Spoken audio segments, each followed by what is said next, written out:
The Oxford Bookworms. Starters. Police TV by Tim Vickery, read by Vincenzo Nicoli. Published and copyright Oxford University Press 2000.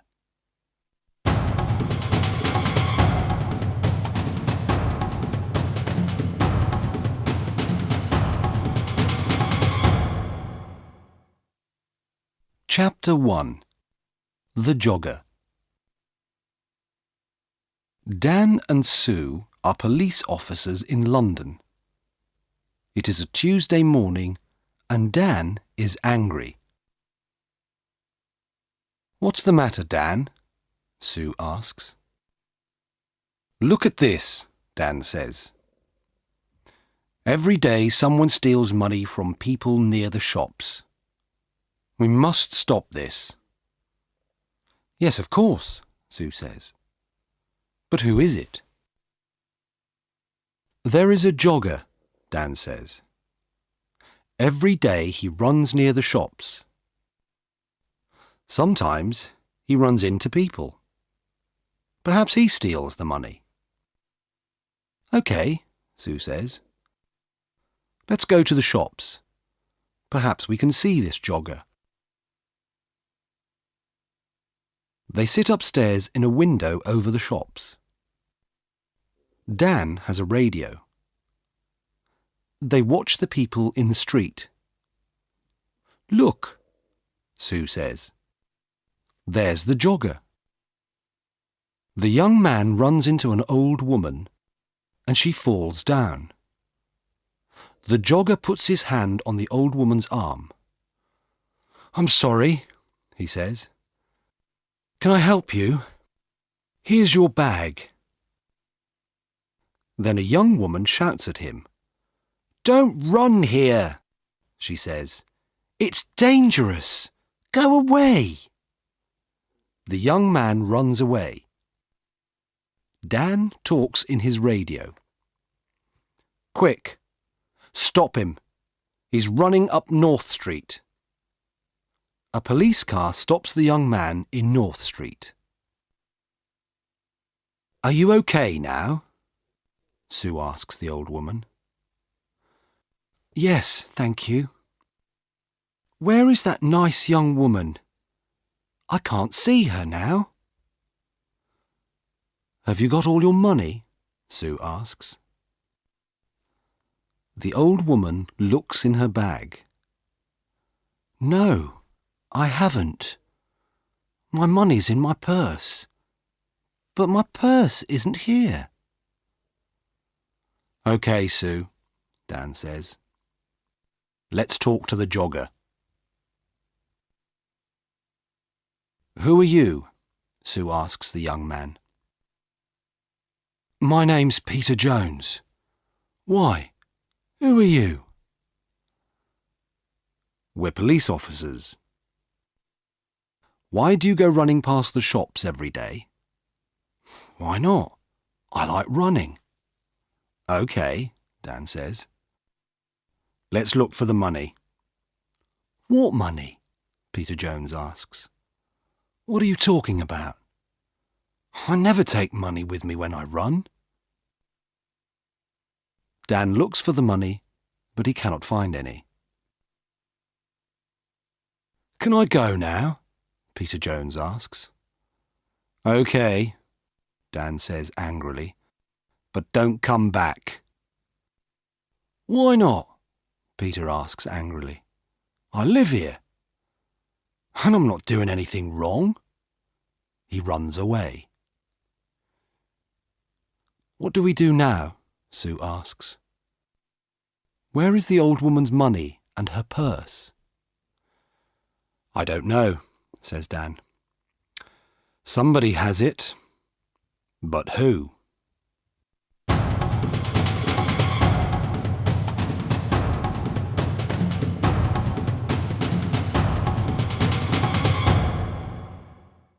Chapter 2.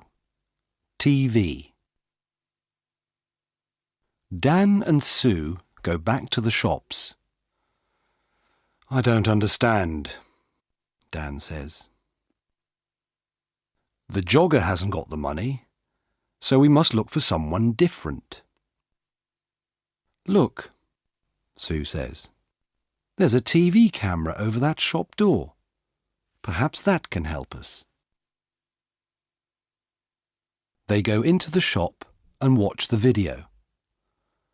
Look, Sue says. There's the old woman. She's getting money from the bank and putting it into her purse. Now she's putting the purse into the bag. Stop the video there, says Dan.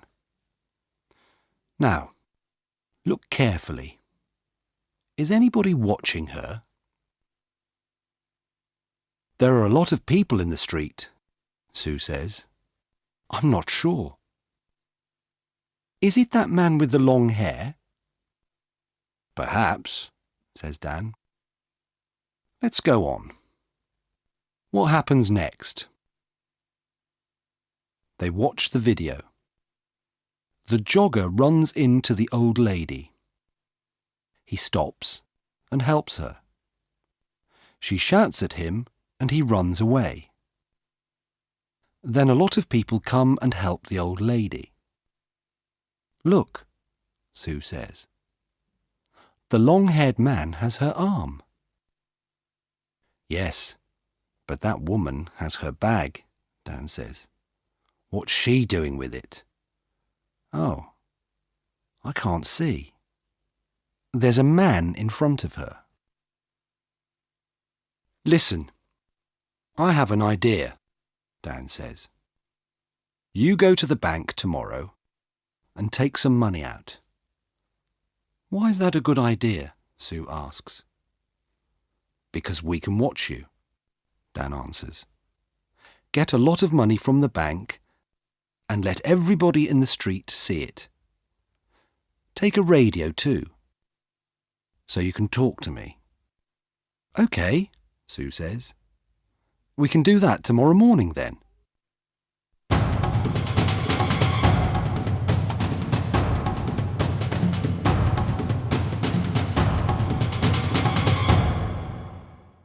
Chapter 3. Help me, quick. Next day, Sue goes to the bank. Dan is watching with another policeman, Jim. They have radios. I'm getting the money now, Sue says. That's good, Sue, Dan says on his radio.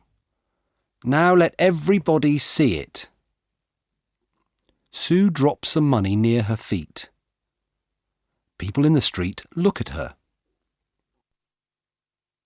Look, there's the man with the long hair, Jim says. He's picking up the money. Shall I arrest him? No, wait, Dan says. Watch. The man picks up the money and gives it to Sue. Here you are, he says. That's a lot of money. Be careful. Thanks, Sue says. That's okay. The man smiles and walks away. Have you got all the money, Sue? Dan asks by radio. Yes, it's all here, Sue says. What can I do now? Buy some things in the shops and then walk slowly down the street, Dan says. We're watching you. Sue buys some apples, milk, and bread. Then she walks slowly down the street. Dan and Jim watch her go. Is anybody following me? Sue asks. No, Dan says. There's a woman with a baby, that's all. Don't follow me, Sue says into the radio. Nobody must see you. I'm turning right into Smith Street. Now I'm turning left into Peg Lane. The woman with the baby is following me. I'm turning right into Dale Avenue. Are there lots of people about? Dan asks. No, it's very quiet. Nothing is happening. Dan and Jim wait. Then Sue shouts, "Be careful! Oh, help me! Quick! Help!" The jogger, Peter Jones, runs into Sue and she falls over. There are apples, milk and bread everywhere. "I'm sorry," says the man. "Let me help you." The woman takes Sue's arm. "Are you okay?" she asks. "Go away," she shouts at the man. But he sees the radio in Sue's pocket. "What's this?" he asks. "A police radio? Give me the money, quick!" He takes the money and runs. The woman wants to run after him, but Sue holds her. "Stop," she says. "I'm a police officer. You must stay here." "But why?" the woman asks. "I want to help you. That man has your money. I haven't got it." "Is he your friend?" Sue asks. "Where does he live?" "I don't know," the woman says. "I don't know him." "Who are you?" Sue asks. "Where do you live?" Linda Wilkes. I live at 14 Old Street."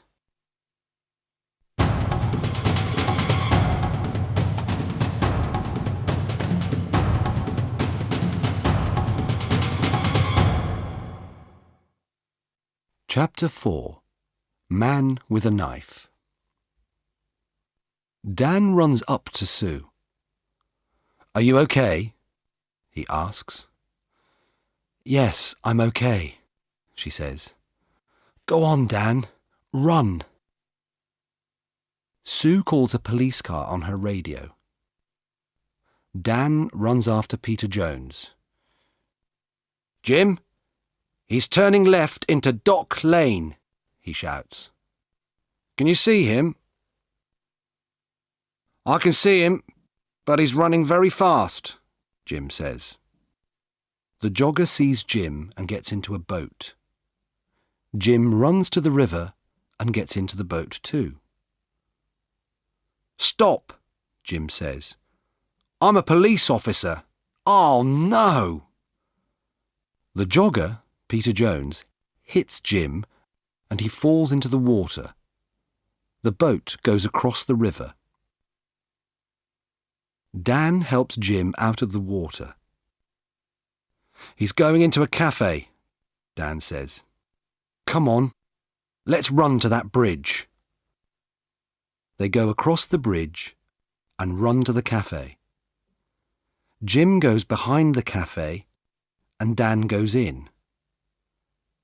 "Is he in there?" Jim asks on his radio. "Yes," Dan answers. "Jim, he's coming out." "Stop," says Jim. "I'm a police officer." But Peter has a knife in his hand. Jim holds out his hand. "Give me the knife, Peter." "Stay back," Peter says. "I can kill you with this." Jim can see Dan in the door behind Peter. Dan walks out of the door very slowly and quietly. "Come on, Peter," says Jim. "Give me the knife." Dan takes Peter's arms from behind, and Jim takes the knife from his hand. Dan finds the money in Peter's trousers. Chapter 5. At the police station. "I want to go home now," says Linda. "My baby is hungry and tired." "Do you know Peter Jones?" Sue asks. Do you and Peter steal money from people? No, I don't know him, and I never steal money. Do you know this woman, Peter? Dan asks. No, says Peter. I don't know her. Who is she? Dan and Sue go back to their office. Does Linda work with Peter? Dan asks Sue. Yes, she does, says Sue. Watch this video. Look, there she is. She's watching me get the money, and now she's talking to someone on her phone. But who is she talking to? She's talking to Peter, of course. Now she's following me and talking to him again. She's talking about me. Dan and Sue speak to Linda again. Can I see your phone, please, Miss Wilkes? Sue asks. My phone? Why do you want to see that? Well, it remembers a lot of numbers. Sue presses 1 on Linda's phone. Peter's phone begins to ring. Sue laughs. Let me ask you again, Miss Wilkes. Do you know Peter Jones? Well, yes, OK. I know him. But I don't steal money. Sue and Dan take Linda home. They go into her house. There's £200 under your bed, Linda, Dan says. And look, this is the old lady's purse. This is a nice photo of you and the baby, Sue says. But who is the man? Is he the baby's father? OK, it's Peter, says Linda. And yes, I do steal the money. I'm sorry, OK? No, Linda, it's not OK, Sue says. It's not OK at all.